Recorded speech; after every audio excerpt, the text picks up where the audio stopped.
Next heading डालिए, Dalton's atomic theory. Next heading डालिए, Dalton's atomic theory.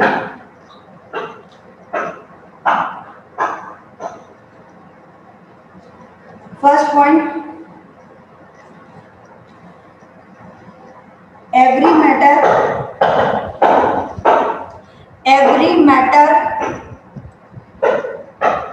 is made up of, every matter is made up of very small particles, very small particles called as atom. Every matter is made up of very small particles called as atoms. Second point, atoms are, second point, atoms are indivisible and indivisible and indestructible. Indestructible.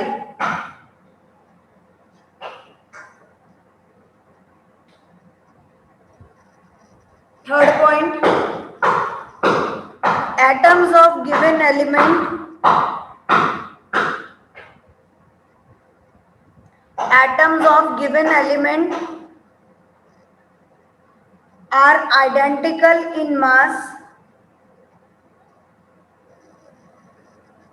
are identical in mass and chemical properties.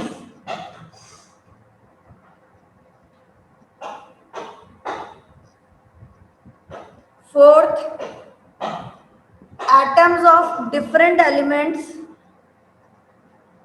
atoms of different elements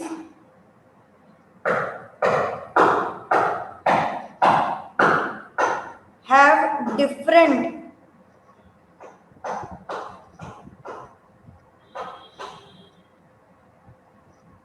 mass and chemical properties.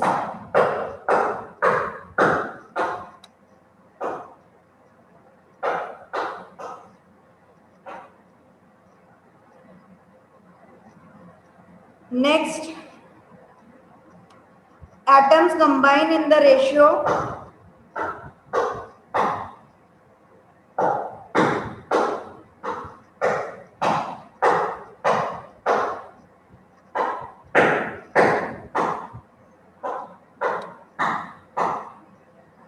atoms combine in the ratio of small whole number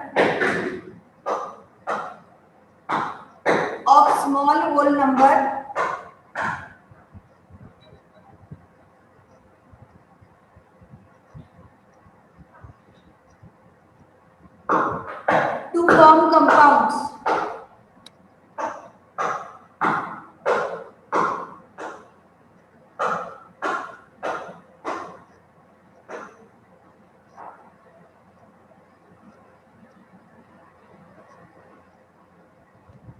Next, the relative number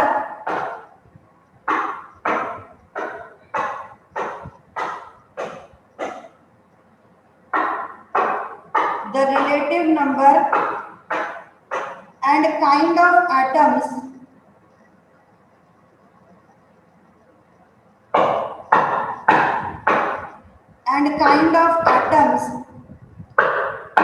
are constant in a given compound, are constant in a given compound.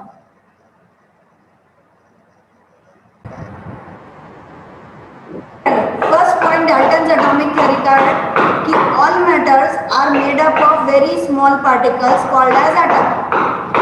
जो भी matter हमारे पास है, जो भी elements हमारे पास में है, जो भी चीजें हमारे पास में है, वो सब कुछ बहुत छोटे से छोटे पार्टिकल्स की बनी है और सबसे छोटे पार्टिकल को हमने नाम दे रखा है एटम, है ना।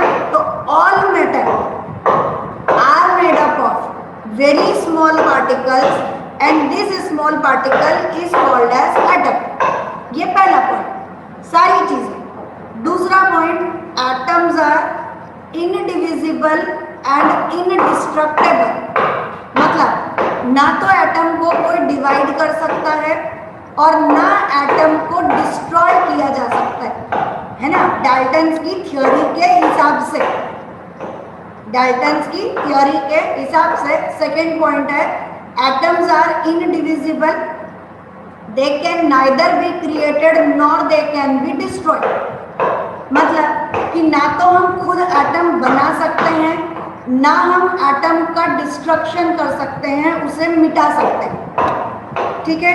और तीसरा उसी में कि एटम्स आर इंडिविजिबल, मतलब वो इतने छोटे हैं कि बोले इनको तोड़ा नहीं जा सकता। ये पूरा डाल्टन का सेकेंड पॉइंट। थर्ड पॉइंट में बोला गया कि atoms of given element is same in mass, size and chemical properties. अगर एक ही एलिमेंट है, जैसे हमने बोला ऑक्सीजन, जैसे हमने बोला हाइड्रोजन, आयरन, तो अगर एक ही एलिमेंट है तो डेफिनेटली उसके एटम्स जो हैं वो एक जैसे होंगे, है ना भाई।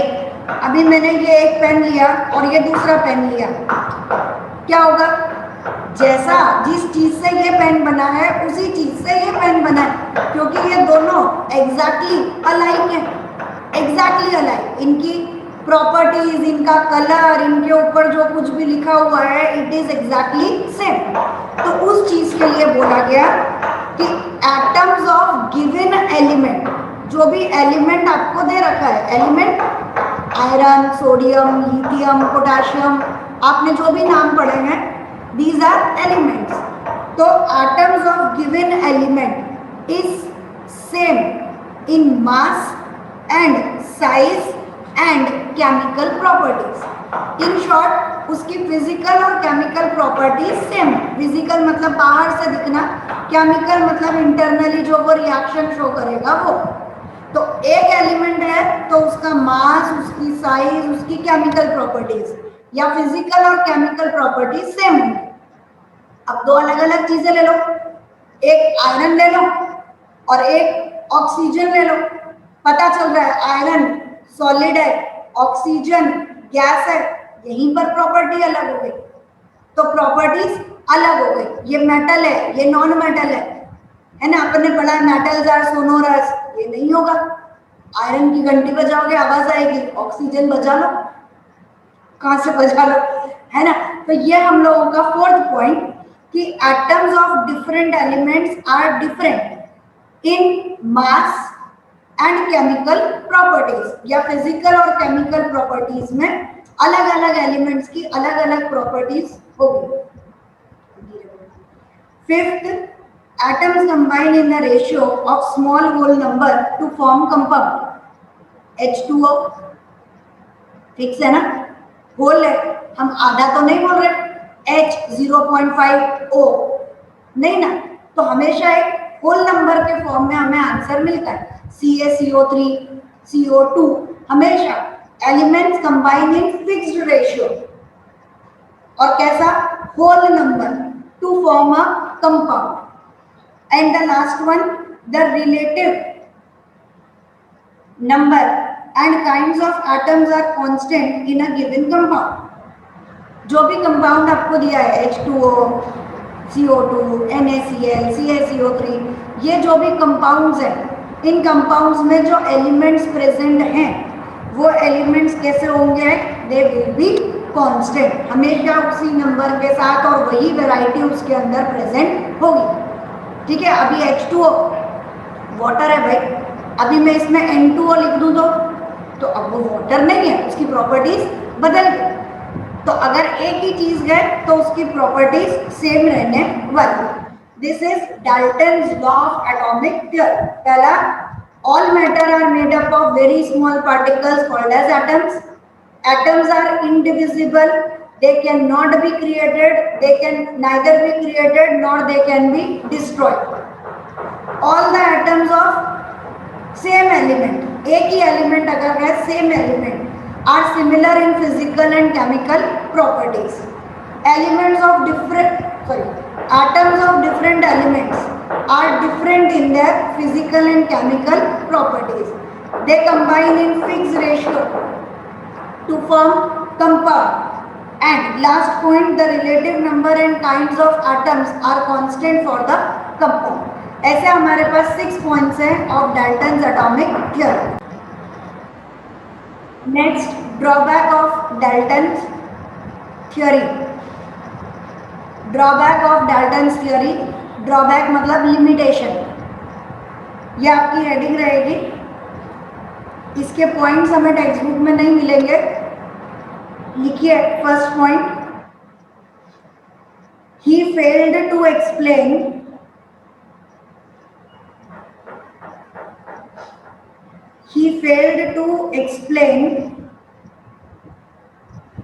how atoms of different elements are different. He failed to explain how atoms of different elements are different. Second, he failed to explain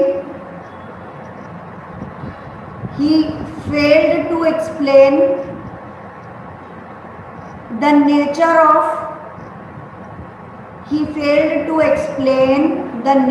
of binding force.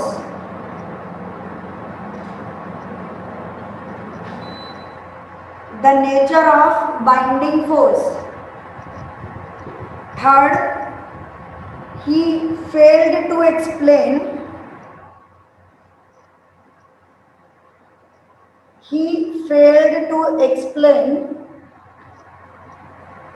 why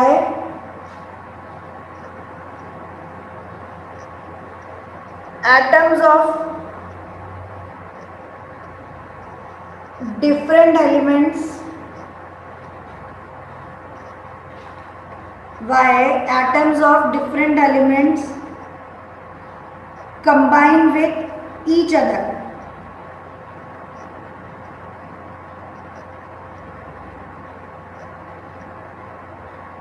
And fourth point, atoms are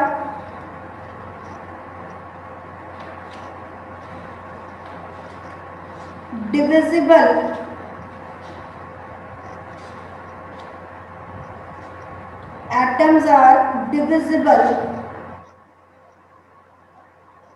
into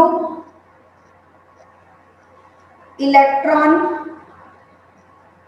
proton and neutron.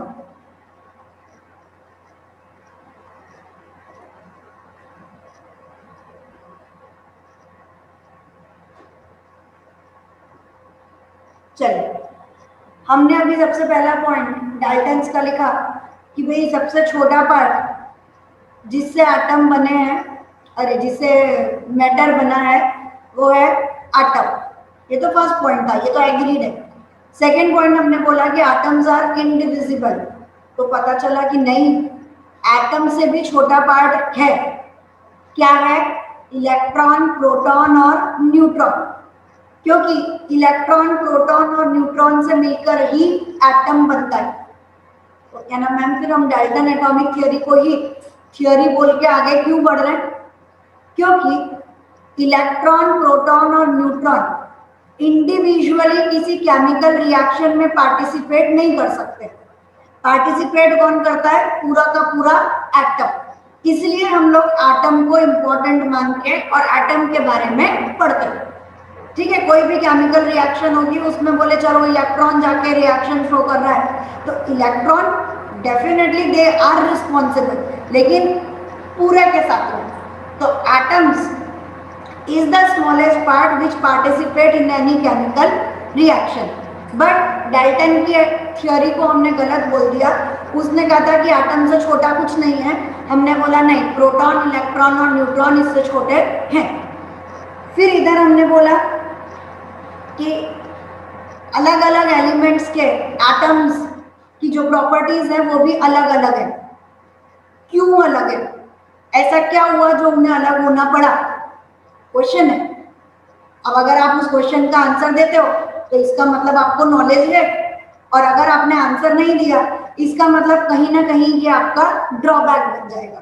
Suppose करिए कि अभी online class में मैं आपसे कोई question पूछूं, है ना, आप फटाफट फटाफट मुझे आंसर देते जाए, मैं आपसे क्रॉस करते जाऊं, I say very good, you know each and everything. और मेरा पहला क्वेश्चन पूछते ही कि मैंने पूछा what is law of conservation of mass, ma'am ma'am एक मिनट, मैम एक मिनट, क्या ढूंढ रहे हो? You are searching for the answer, आपको नहीं पता, इट बिकम्स योर ड्रॉबैक। तो डाल्टन का ड्रॉबैक क्या बन गया? उसने जो थ्योरी दी वो सही है, हम मना नहीं कर रहे, लेकिन उसमें से जो ड्रॉबैक्स है, थोड़े से लिमिटेशन, ड्रॉबैक मतलब कमियां, उस कमी को आगे जाके पूरा किया जाता है। हम ये नहीं बोलते कभी कि ये गलत है, हम क्या बोलते हैं, इसमें थोड़ी सी कमी है, इसको आगे जाके सुधारा जाएगा, जा सकता है। तो सेकेंड पॉइंट हमने बोला कि वो ये नहीं बता पाए कि अलग अलग एलिमेंट्स के एटम्स अलग अलग क्यों होते हैं। फिर हमने बोला कि जब H और O कंबाइन हुए टू फॉर्म H2O, तो जब वो कंबाइन हो रहे हैं तो उनके बीच में जो फोर्स है वो फोर्स कैसा है, उस फोर्स को क्या बोलते हैं? ये जो बॉन्ड्स बने, इन बॉन्ड्स के बारे में थोड़ा सा एक्सप्लेनेशन दीजिए। He failed to explain that. Next, why atoms of different elements combine with each other? अब बोले H कंबाइन हुआ तो बोले H2 बना, O और O कंबाइन हुआ तो O2 बना, N कंबाइन हुआ तो N2 बना, C और O2 कंबाइन हुआ तो CO2 बना। क्यों कंबाइन? अलग अलग एलिमेंट्स के जो एटम्स है वो कंबाइन क्यों होते हैं? अब उसने बोला कंबाइन होते हैं, फिक्स रेशियो में होता है, डेफिनेटली ही वाज राइट, लेकिन हमारे क्वेश्चन पूछने की लिमिट थोड़ी है, हमने पूछा क्यों कंबाइन होता है। ठीक है, अभी बताऊंगा, सोचूंगा, आंसर सोचने दो। तो ये क्या कहलाएगा? लिमिटेशन। तो लिमिटेशन या ड्रॉबैक ऑफ डाल्टन, आपको 4 पॉइंट्स मैंने यहाँ पर लिखवा दिए। Symbols of element, symbols of elements.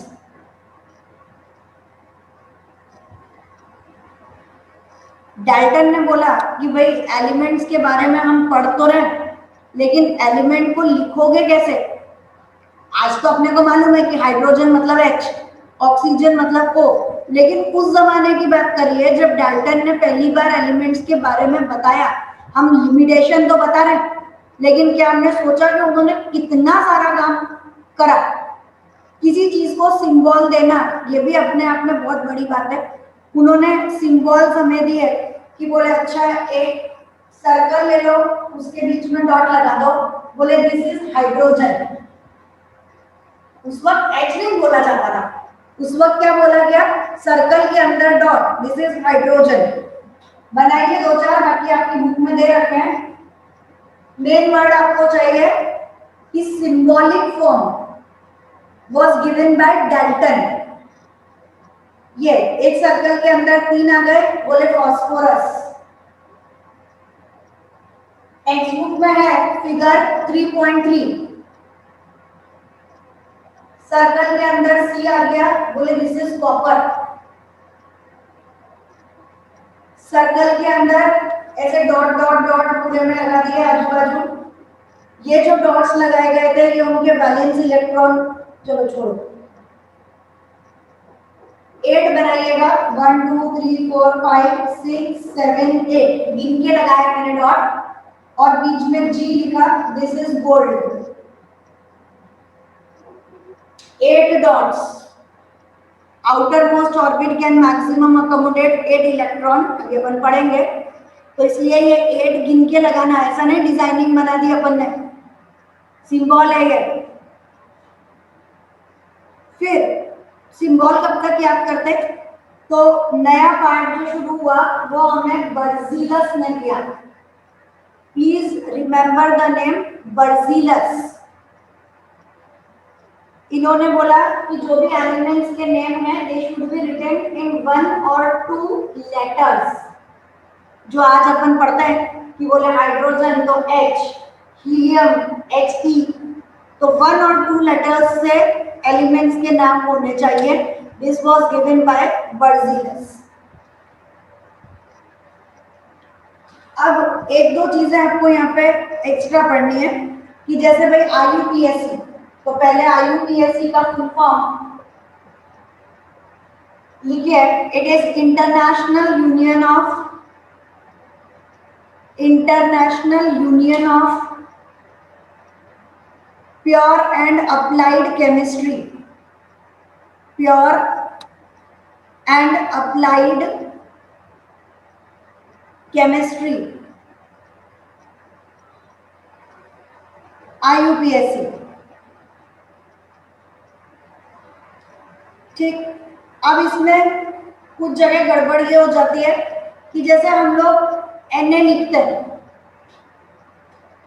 तो Na को तो अपन सोडियम बोल रहे हैं, तो सोडियम को Na से डिनोट क्यों किया भाई?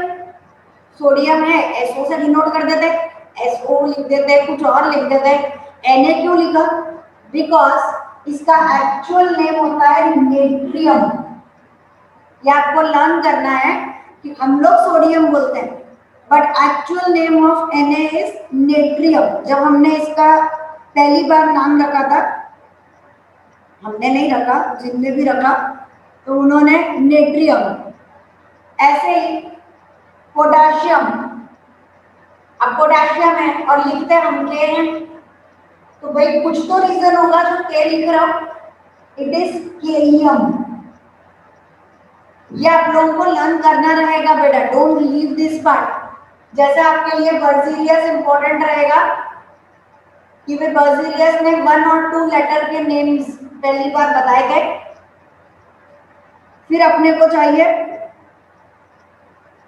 ये जो एलिमेंट के नेम है वो लैटिन, जर्मन या ग्रीक में होते हैं।